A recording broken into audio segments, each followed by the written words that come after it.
All right, today is where we start getting into chapter 4. And so when we get into chapter 4, we start looking at a few more things regarding cells. And so some of the things that we have to look at first really are how cells are studied.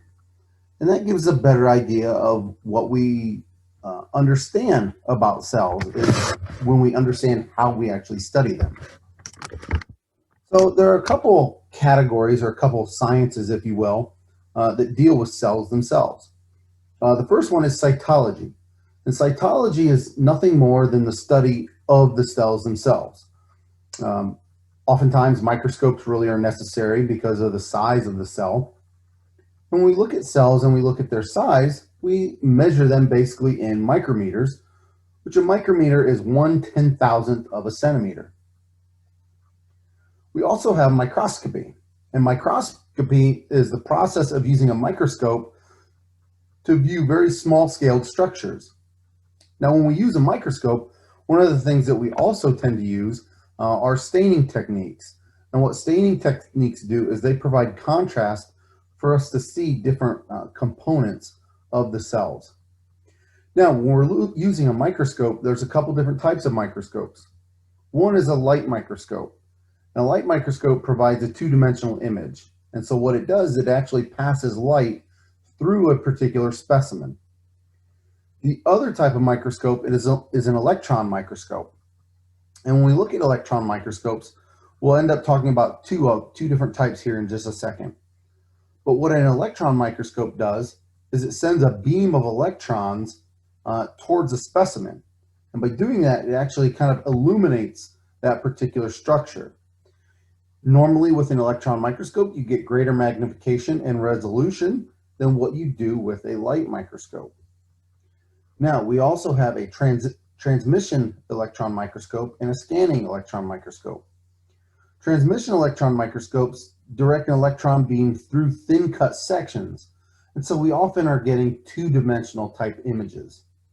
Whereas a scanning electron microscope directs the beam of electrons across the surface of a specimen, and this allows us to get more three-dimensional images. So here we're kind of looking at the light microscopy, the scanning electron microscope, and the transmission electron microscope. So here we're looking at light microscopy. Again, you see the staining procedures here that are done, different colors that are absorbed by the cell. Here we're looking at the cilia of the cell. So you can see the protrusions, the little hair-like structures there. Let me come over here to the transmission electron microscope, or the transmission microscopy image.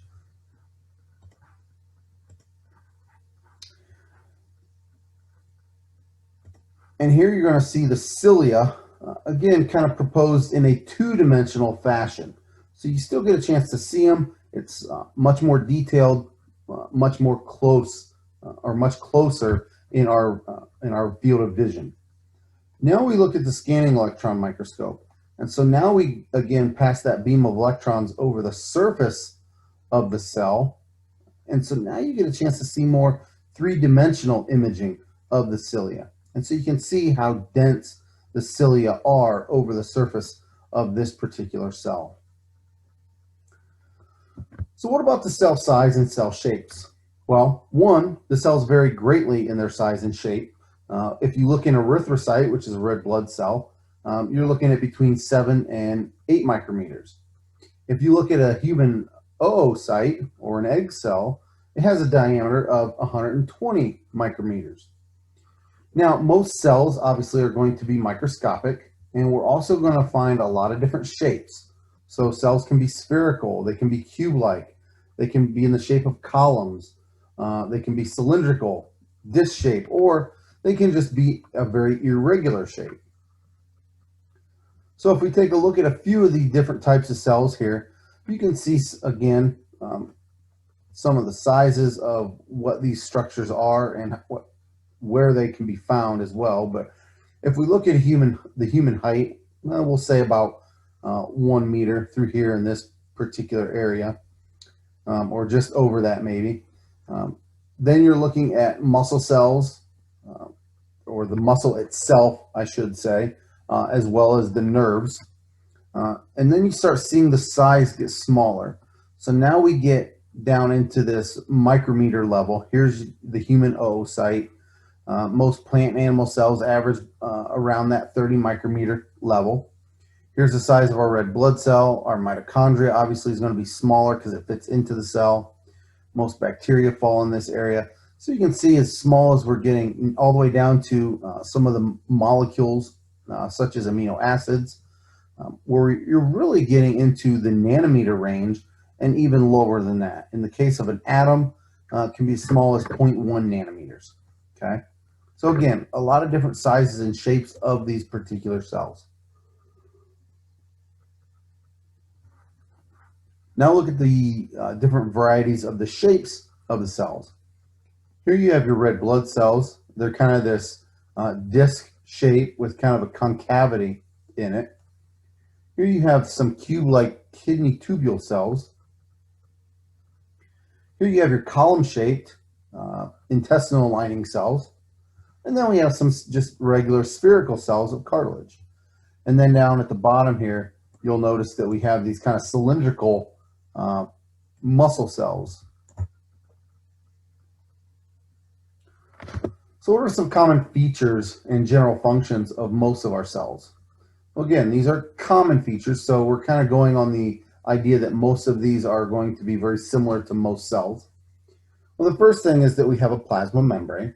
And so this plasma membrane forms the outer limiting barrier that separates the internal contents of the cell from the external environment. Oftentimes off the plasma membrane, you're going to see different types of modified extensions. These can include cilia, which are going to be little hair-like structures for movement of substances. We can have flagellum, which is to help move the cell, such as a sperm cell. And then we have microvilli. And microvilli are really just extensions of the plasma membrane. And they kind of resemble a finger-like extension. And what they do is they actually increase the surface area of that external plasma membrane. And by doing that, you allow more surface area for fluid to get into different spaces and allows the cell to absorb more things. We see these oftentimes in your small intestines and in the intestinal linings. We also have a nucleus. Now, the nucleus is the largest structure within the cell and is enclosed by a nuclear envelope. And one of the major purposes of the nucleus is to contain our genetic material, or our DNA. We also have a nucleoplasm, which is the inner fluid that's found within that particular nucleus. And then we also have the cytoplasm. Now, cytoplasm is essentially the internal fluid, if you will. We have the cellular contents that are going to be located within it. And so we can consider the cytoplasm the space or the stuff that we find between the plasma membrane and the nucleus. And so what we're going to find within the cytoplasm are going to be the cytosol, which is kind of the fluid jelly-like structure or substance. We're going to find organelles, such as our mitochondria, our Golgi, our ribosomes, and then also other inclusions that just are kind of sporadically found throughout that particular cell. So what are some of the cytoplasmic components then? Well, we have our cytosol. Again, this is the intracellular fluid of the cell. It's a viscous fluid of the cytoplasm and it has a very high water content. And what we're going to find within that cytosol is we're going to find a lot of our macromolecules and ions, so different types of sugars, potentially some lipids. We're going to find some nucleic acids as we go through different physiological processes. So that's what makes up our cytosol. Well, then we have our organelles. And organelles are nothing more than the organs of the cell. And so that's why they're called organelles. They're little organs. And so these are complex organized structures that are found within the cell that basically have different shapes as well as different functions. And our organelles kind of fall into two separate categories. They can be membrane-bound organelles, or they can be non-membranous organelles. So if we look at our organelles, specifically the two subcategories, we look at the membrane-bound organelles first. These are going to be enclosed by a membrane. And what they do is they separate the contents from the actual cytosol itself. So some of the examples that would be membrane-bound organelles include the endoplasmic reticulum, the Golgi apparatus, lysosomes, peroxisomes, mitochondria. All of these are membranous organelles. Then we have some non-membrane bound organelles. These are not enclosed within a membrane, and they are composed mostly of protein. These are going to be things like ribosomes, our cytoskeleton, our centrosome, and proteasomes. And then we also have other inclusions that we talked about, that things are that just kind of scattered throughout the cell. These are not typically considered organelles. Oftentimes they're only stored temporarily. And the molecules can be added to and removed from the cell on a very continuous basis. These include pigments, glycogen, which we know is our storage vessel for glucose, and triglycerides, different types of fatty substances. So this is kind of the structure of a cell. Again, it's kind of a generic structure of a cell. So it really is trying to show as many different structures and as many different pieces that we see. I'm not going to go through all of these, but it does give you a chance to, if you choose to, hit pause at this point and just kind of look through it and browse it and see where all these structures are, from the nucleus to the endoplasmic reticulum, to the Golgi, to the mitochondria, to different lysosomes, to cilia, flagellum, those types of structures. You can kind of go through here and really just take a look. So if you do want to do that, this would be the point to do it. I'll give a few seconds for pause, and then we'll continue.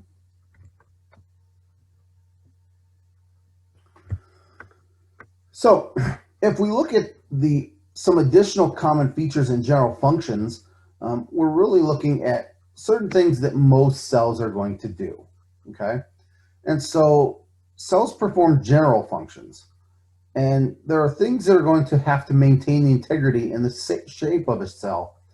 And the shape is really dependent on the plasma membrane and also some of the internal contents. But obviously the plasma membrane is going to play one of the biggest roles in this, as it is kind of that border between the internal and the external environment of the cell. The cell also needs to obtain nutrients and form chemical building blocks. It does this again through the plasma membrane as it's getting substances into and out of the cell. And it does this to harvest energy for survival. So basically getting sugar and nutrients and being able to provide or create ATP for us. It also has to be able to get rid of different waste products. And this helps to avoid the accumulation of waste that could actually disrupt different cellular activities. Now, oftentimes we're going to look at different cells, and they're going to be capable of cell division. And that basically helps us to be able to make more cells of the same type. Now, this kind of falls into two functions or two reasons we would do this. One is simply to help maintain the tissue. As certain cells start to die off, we need to be able to regenerate and replenish those types of cells. But then also, we also need to have new growth. And so this could be new growth for a developing individual as we're actually getting larger. We could have different pieces that have been damaged and we need to repair them. So a lot of different, several different reasons as to why we would want to be capable of cell division for certain cell types. So now we get a little bit more into the plasma membrane. And with the plasma membrane, we really have to consider some of the lipid components of that plasma membrane. So the first thing we do is look at what the plasma membrane is. And it's a fluid mixture that's composed of equal parts lipid and protein by weight. It helps to regulate the movement of most substances into and out of the cell. And then some of the common types of lipids that we're going to find are going to be phospholipids that really make up the plasma membrane. We're going to find cholesterol that we're going to find kind of within the plasma membrane. And then we're going to find glycolipids that oftentimes are attached to other proteins that are found within the plasma membrane as well. And oftentimes these glycoproteins can be used for communication purposes and identification purposes. So let's look at the phospholipids. Phospholipids have a tendency to have the appearance of a balloon with two tails or two strings attached to it. So when we look at the phospholipid, we have a couple different components of it. We have the polar and the hydrophilic head, and two nonpolar and hydrophobic tails. So now the hydrophilic head basically means it's water loving, whereas hydrophobic is going to indicate water fearing. Okay, and so it's basically going to try to arrange itself in a way that the heads are going to be close to water and the tails are going to be away from water. And so the reason we call the plasma membrane a phospholipid bilayer is because there are actually two parallel sheets of these phospholipid molecules that lay tail to tail. And so it puts the tails to the inside of that layer, and it puts the heads to the outside of the tail, or outside of that layer. So the hydrophobic tails are going to form the internal environment of the membrane, and the hydrophilic polar heads are directed toward the inside of the cell as well as to the outside of the cell. So then this phospholipid bilayer is the basic structure of the framework, and it ensures the cytosol remains inside the cell, and it ensures the interstitial fluid remains outside the cell. So as we look at the cholesterol component of our plasma membrane, we're going to find that cholesterol is really scattered within the phospholipid bilayer. Cholesterol is going to be there for strengthening the membrane, and it also helps to stabilize the membrane against temperature extremes. So while cholesterol historically has gotten a bad rap as far as too much of it in your body, the fact is that we really do need cholesterol because it is a part of our cells and a part of the plasma membranes of our cells. We also have glycolipids, which again are kind of these carbohydrate groups that actually get attached to the lipids that are found within our plasma membrane. They're going to be located typically on the outer phospholipid region only, and they help to form our glycocalyx, which again often is a way for our cells to be able to communicate and identify each other. So let's take a look at the structure of our plasma membrane kind of in an image form. Again, we said that the phospholipid itself kind of has a balloon with two tails shaped.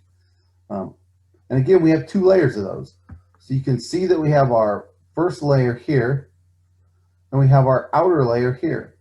And again, the tails are aligned to the inside of the plasma membrane, where the polar heads are aligned to the outer side of the interstitial fluid and the inner part of the intracellular fluid.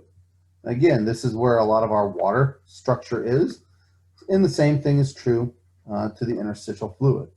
And so you have this hydrophobic area then to the inside. So what are some other structures that are found within the plasma membrane? But when we look at other structures, we also have to look at the effect of proteins. Now, proteins really make up half of the plasma membrane by weight. And what they do is they kind of float and move within that phospholipid bilayer. Okay. Now understand that I'm going to scroll back here one image. Please note that this kind of layer of the phospholipid bilayer, remember, is kind of this dynamic moving structure. It's not necessarily just solidified into space. We often call this kind of a dynamic mosaic as far as the cell goes, because it's constantly moving and shifting and changing. And all of these structures are able to kind of float through the bilayer as well. And so that's what we have with our plasma, or with our membrane proteins. It's going to perform most of the membrane's functions. And we're also going to find two different structural types of proteins. We're going to find integral proteins and peripheral proteins. Now these are going to be the structural types that we typically find within the plasma membrane. So looking at the functions of these two types, our first one is an integral protein. Now the integral protein is going to be embedded within and extend across the phospholipid bilayer. So it's basically what we can oftentimes consider a transmembranous. It goes all the way across. It is going to have hydrophobic and hydrophilic regions, and so the hydrophobic regions interact with the hydrophobic interior of the bilayer, and the hydrophilic regions then are exposed to the aqueous environments on either side of the membrane. Many of our glycoproteins, or many of these are a type of glycoprotein with some sort of carbohydrate portion to it. Now, our peripheral proteins then are not embedded in the lipid bilayer. What they typically are is they're typically loosely attached to the external or the internal surface of the membrane itself. We also have transport proteins, and transport proteins are basically there to help regulate or transport substances across the membrane. They can be channels, which typically channels are almost always open. They can be carriers and pumps, of which oftentimes are going to require energy. And if they're pumps, they can be symporters or antiporters. And we'll talk about those a little bit later. Proteins can also be cell surface receptors, which means they're going to bind molecules called ligands. Okay, and so oftentimes a ligand can be a neurotransmitter, and this neurotransmitter is going to be released from a nerve cell that binds to a muscle cell to initiate contraction. And again, we'll talk about that more when we get into muscle contraction. One of the last functions of our proteins is to act as identity markers. So what they're going to do is communicate to other cells that they actually belong to the body. And these markers are typically used to distinguish healthy cells from cells that are supposed to be destroyed within the body. Okay?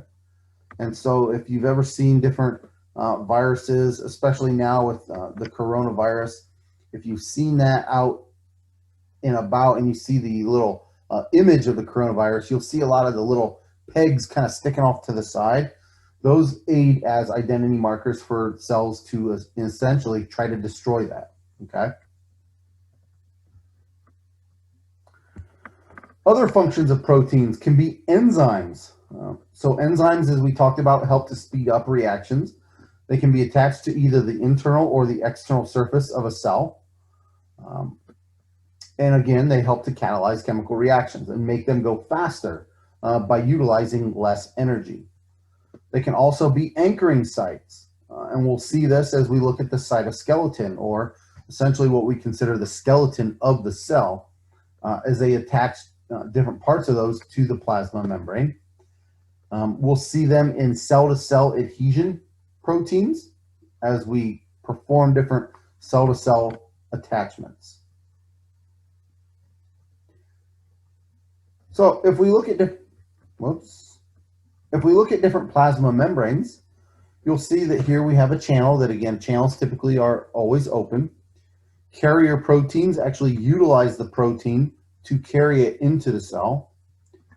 Pumps typically require some sort of energy, as we'll see with the sodium-potassium pump that we'll talk about. Here we have a ligand. This is, again, a cell surface receptor that takes in some particular chemical. Here we have identity markers. So we have this little glycoprotein that's kind of protruding off that helps to identify it. And then we also have locations for enzymes that can, again, go through and cause different types of reactions to move. Here we have our anchoring sites, which again are part of the cytoskeleton that attach here and hold the cell into place. And then lastly, we have our cell adhesion protein, which again allows our cells to interact with each other and bind to each other. So when we look at the plasma membrane, we also have to consider some of the functions of what those proteins are. And one of the functions is for transportation. And so we look at what membrane transport is. And so the plasma membrane, again, serves kind of as this physical barrier between the cell and the fluid that surrounds it, which is the interstitial fluid. It also helps to regulate the movement into and out of a cell. and it establishes and maintains an electrochemical gradient. And we'll talk about this electrochemical gradient a little bit later as we start talking about the resting membrane potential and as we start talking about muscle and muscle contractions and action potentials of the nervous system. And again, it also functions in cell communication. Now, as we start to look at transportation, membrane transport is the process of obtaining and eliminating substances across the plasma membrane. When we look at membrane transport, we have two categories. We have passive processes and we have active processes. If we look at membrane transport, you get a chance to kind of see this table here, and we'll touch on these, each of them for just a little bit. But this kind of flow chart really gives us a good idea of all the processes that are involved in both the passive side, which does not require energy, and the active side, which does require energy.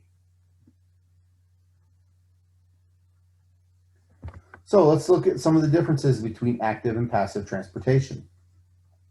Our passive transportation does not require energy, and we typically see substances moving down their concentration gradients. So as we move things down their concentration gradients, we're basically moving things from an area of high concentration to an area of low concentration. And you'll see that here, we move from an area of more substance to an area of less substance. Diffusion and osmosis are two of our most prevalent passive transportation processes.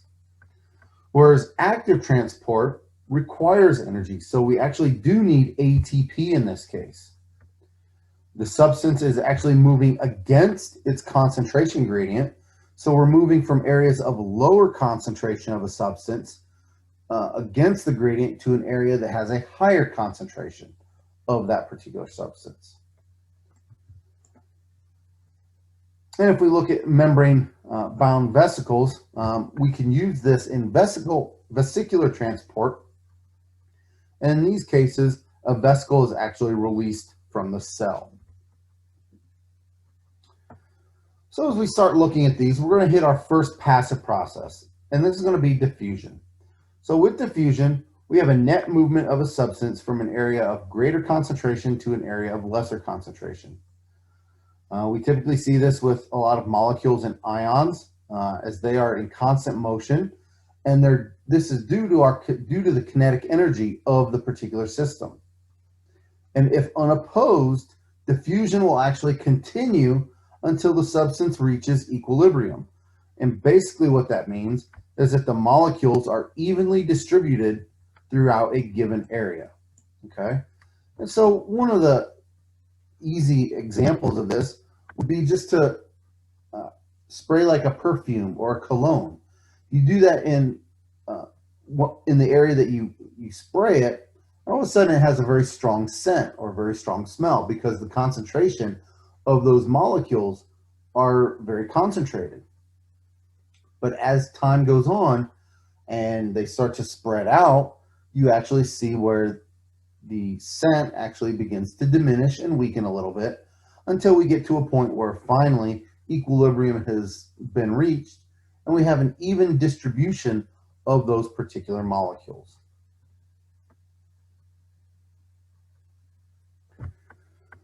So when we look at the rate of diffusion then, it also depends on the steepness of the concentration gradient. So again, how much of that substance is in a very small area compared to the area that it's moving to.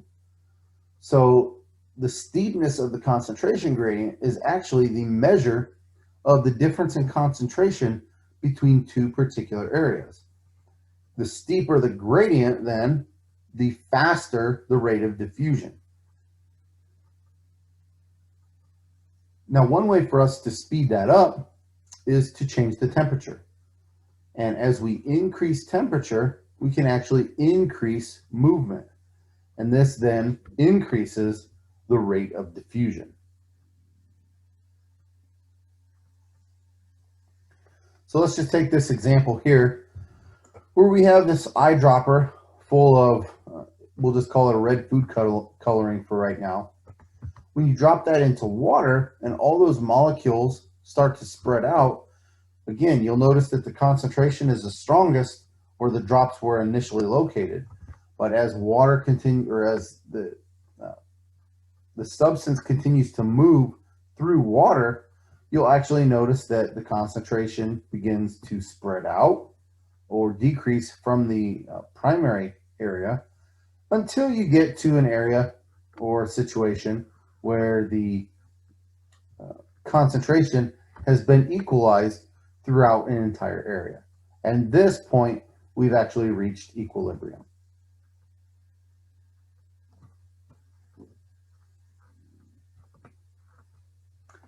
Our next one is simple diffusion. And this is where simple diffusion, the molecules actually pass between phospholipid molecules. So this is kind of how we utilize diffusion in a cellular perspective, okay? So we typically are going to see very small and non-polar solutes. These are going to include respiratory gases such as oxygen and carbon dioxide, some very small fatty acids, ethanol, and urea, okay? These are typically not regulated by the plasma membrane, and so essentially the movement really is dependent on the concentration gradient. So again, these are really getting through the plasma membrane without any resistance. And so as long as the concentration gradient exists, as long as there's an area of high concentration and an area of low concentration, you're going to continue to see this movement, this diffusion through the cell or through the plasma membrane. So here would be the simple diffusion of solutes. Again, you can see carbon dioxide here, oxygen here.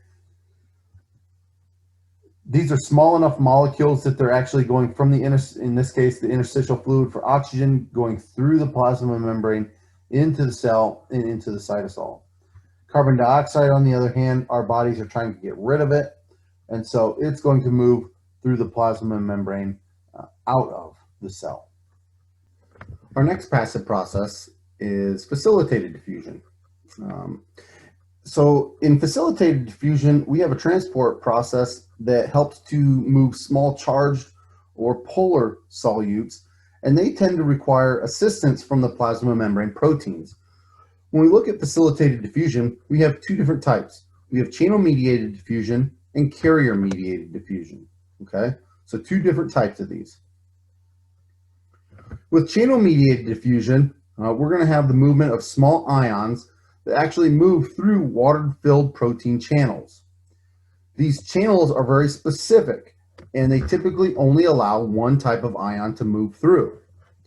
We often will find a leakage channel, and these channels are continuously open. So you're constantly going to have flow into and out of individual channels. And that allows you to move these ions into and out of cells very continuously. We also have gated channels. Now, gated channels are usually closed. And what they do is then they open in response to some sort of stimulus for just a small portion of time, usually just a fraction of a second.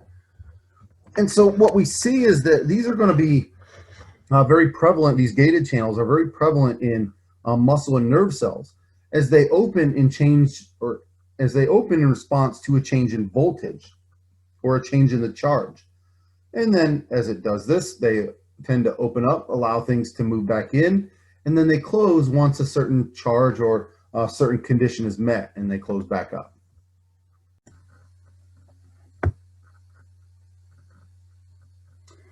So our next type of diffusion is carrier-mediated diffusion. And with carrier-mediated diffusion, we have small polar molecules that are still getting across the plasma membrane, but they do this by the assistance of a carrier protein. And so what we see is we have these substances that are going to bind to the protein, causing a shape change. Very similar to what we experience with enzymes when the substrate binds to the active site and the enzyme changes shape. A very similar thing happens here. When we have a substance come in and bind to the carrier protein changes shape. And what that does is it causes the carrier protein then to release the substance on the other side of the membrane. This moves substances down their concentration gradient in most cases, And if we look at a uniporter, we have a system where the carrier is transporting only one substance. And we also have the number of channels and carriers that determine the maximum rate of the substance transport. So again, this is still a diffusion type process. So we are moving down concentration gradients from higher to lower. So we're also not utilizing ATP or utilizing energy. And again, as that last line states, that when we look at the number of channels and the carriers, we do have a maximum rate of substance transport when we're not utilizing any ATP. So here's just a couple graphics of each of these. We obviously have a situation with simple diffusion here, where we have certain molecules that are actually just crossing the plasma membrane. These typically are small nonpolar solutes, and they're just moving down their concentration gradients in between the phospholipid bilayer. Oops. When we look at carrier-mediated diffusion, again, we have the couple different types, but we're actually looking in this case, here we have the carrier proteins that actually change shape, okay?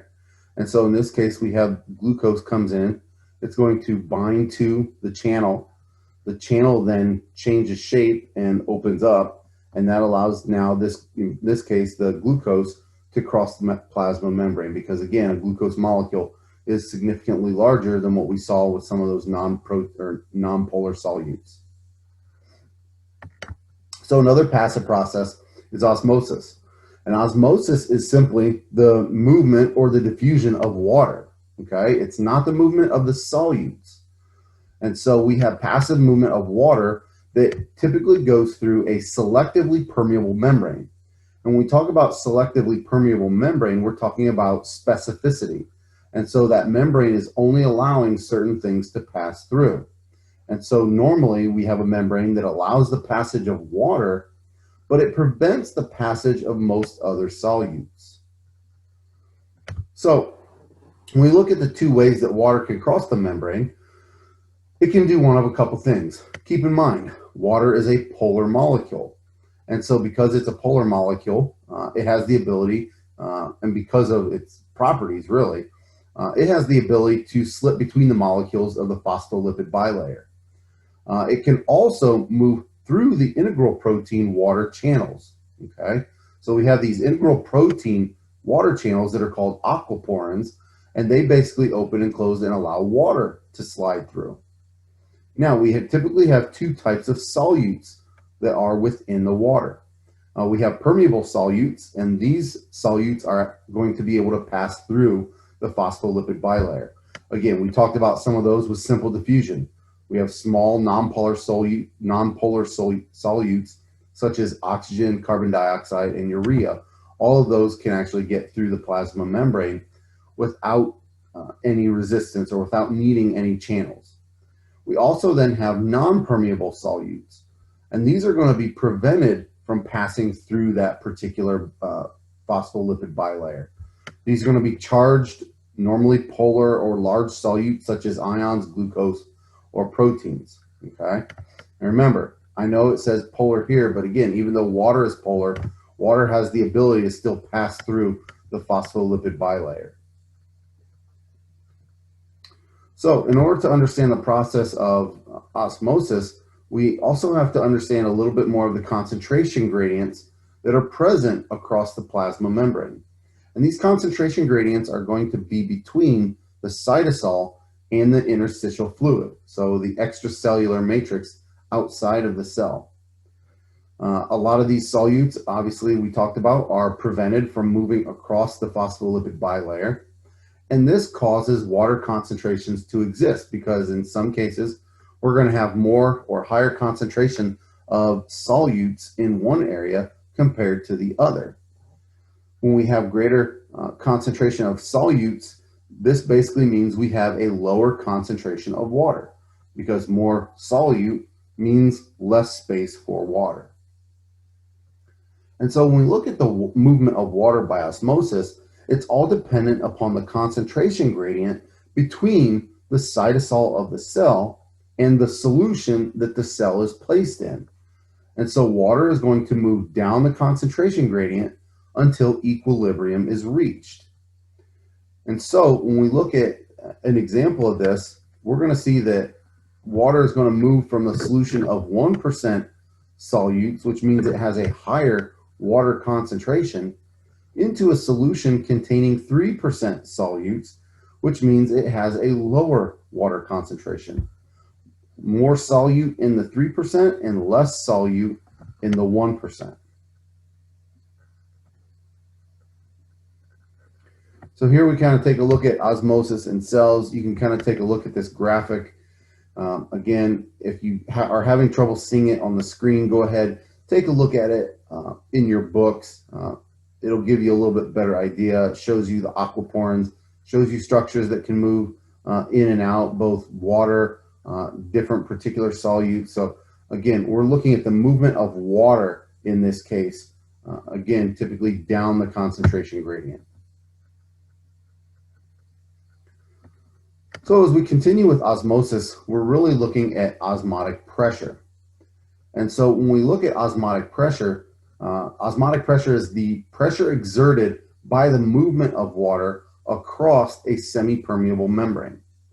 And what we see as osmotic pressure is due to the difference in the solute concentration again. We talked about that just on the last couple of slides. The steeper the gradient, the more water is moved by osmosis, and we have a greater osmotic pressure. So we have more water being moved, typically a little bit faster rate, and so that it actually increases the osmotic pressure. And so that leads us then to hydrostatic pressure. And so the hydrostatic pressure is the pressure exerted by a fluid on the inside wall of its container. And so when we look at the movement of water into the cell, we're looking at the hydrostatic pressure as it puts pressure on the plasma membrane. So if we look at the osmotic pressure, and we look at two separate, I guess you could say, tubes, both of these have a mixture of water and solute in them, and both of them have a barrier in between the two of them, okay? So this is a semi-permeable membrane. You'll notice that side A contains a proportionately more solute and less water in this one than what we do in this one, or at least it's going to translate that way. So when we look at the higher solute concentration and lower water concentration on this side, we actually are trying to equal the osmotic pressure. And so on this side, on side B, we have a lower solute concentration and a higher water concentration. So as we start to look at that then, now we see what happens as water is able to move through this semi-permeable membrane. So we have water moving across, and that actually forces water up. So again, we're looking at osmotic pressure here. And so in the final setup, in this case, water is moved by osmosis from side B down the water gradient to side A until the concentrations on side A and B are equal. Again, when we look at side A, we have a higher concentration of solute and a lower concentration of water. So water is going to want to move from side B to side A to kind of equalize that pressure. So with osmosis then, we also are looking at tonicity. And with tonicity, the cells gain or lose water with osmosis, along with a change in cell volume as well as osmotic pressure. And so with tonicity, we have the ability of a solution to change the volume or the pressure of a cell simply by osmosis. And so when we look at the tonicity, we're actually looking at relative concentrations of the solutions. And so we have three different types of solutions as it relates to tonicity. We can have an isotonic solution, a hypotonic solution, or a hypertonic solution. So with an isotonic solution, we have a situation where both the cytosol and the solution have the same relative concentration of solutes. So for example, normal saline has a concentration of 0.9% NaCl. And this is commonly used in the IV or what we see with IV solutions. And so in this case, we have no net movement of water because this is kind of the approximate concentration of what we see in our bodies. And so again, we have a no net movement. We just have constant movement of water into the cell and out of the cell at an equal rate. And I think this will be a really good place to add our attendance code word. Our attendance code word for today is going to be isotonic. We'll just throw that in there. So again, code word for today is isotonic. So with a hypotonic solution, we have a solution that has a lower concentration of solutes and a higher concentration of water than the cytosol. Okay, so this is like taking our red blood cells, our erythrocytes, and putting them in pure water. Okay, so again, the solution has a lower concentration of solutes. In the case of pure water, it doesn't have any solutes because again, it's all pure water. And so what happens then is water is going to move down the concentration gradient from a higher concentration of water to a lower concentration of water. So that means our water is moving from outside the cell to inside the cell. What this does is it increases the volume and the pressure of the cell itself. And so you can think of a hypotonic solution with the O right in the middle there. You're actually making the cell a little bit bigger and it's kind of blowing up like a big O. Again, it increases the volume and the pressure of the cell until we may get to a point where we get lysis. And lysis is the rupturing of red blood cells, and this occurs if the difference in the osmotic pressure and the water concentrations is large enough. Now, hemolysis, or hemolysis, however you want to pronounce it, is the rupturing of actual erythrocytes. Okay, so again, we have lysis and hemolysis. With hypertonic or with a hypertonic solution, we have a solution with a higher concentration of solutes than we do the cytosol. So with erythrocytes, we're looking at putting them into a 3% NaCl water solution. So in this case, the solution is going to have a greater concentration than what the blood cell does. And so because of this, again, water moves down the concentration gradient, which means it's going to move from the inside of the cell to the outside of the cell. And with water moving out of the cell, that actually decreases the volume and decreases the pressure of the cell. So that leads us to a process known as crenation. And crenation is the situation or the process known where the cell actually shrinks and gets smaller. So if we take a look at both of these, or I shouldn't say both, if we take a look at all of these different types of concentrations, and we look at an isotonic solution, a hypotonic solution, and a hypertonic solution, we look at these and you'll see the red blood cells here. This is kind of a normal red blood cell. We haven't had a change in shape or a change in size. You'll notice we have no net movement of water. So we have water moving into the cell as well as water moving out of the cell. So you'll see both arrows there moving in both directions. With a hypotonic solution, again, O in the middle means the cell's getting bigger. We put this in a situation such as pure water, where now water is actually trying to flow into the cell to try to balance out or reach an equilibrium of the water concentrations. And so we end up having a red blood cell that's taking on water, getting bigger and bigger and bigger, until, if the case is, it gets to a point where it actually ruptures. And here we have a hypertonic solution, okay, as opposed to hypotonic. Here we have hypertonic. In this case, we have a higher concentration of solutes outside the cell. Water actually leaves the cell as it moves out in order to try to balance out, again, the water concentrations. And so in this case, we get shrinking of the cell. Now, a great example of this is typically looking at drinking salt water, or seawater is a great case. You know, if you are stranded at sea, you've probably heard stories of people trying to drink the water out there because they didn't know any better. The problem is that because that's such a high concentration of salt, when you take that water into your body, that actually causes the body solution to have a greater salt concentration. And so your cells actually start to seep water in an attempt to balance out that equation or balance out those concentrations. And because of that, you end up losing water from the cells, and that's essentially what causes dehydration of your cells. Okay. We'll go ahead and we will stop here. We'll pick up on active processes next class.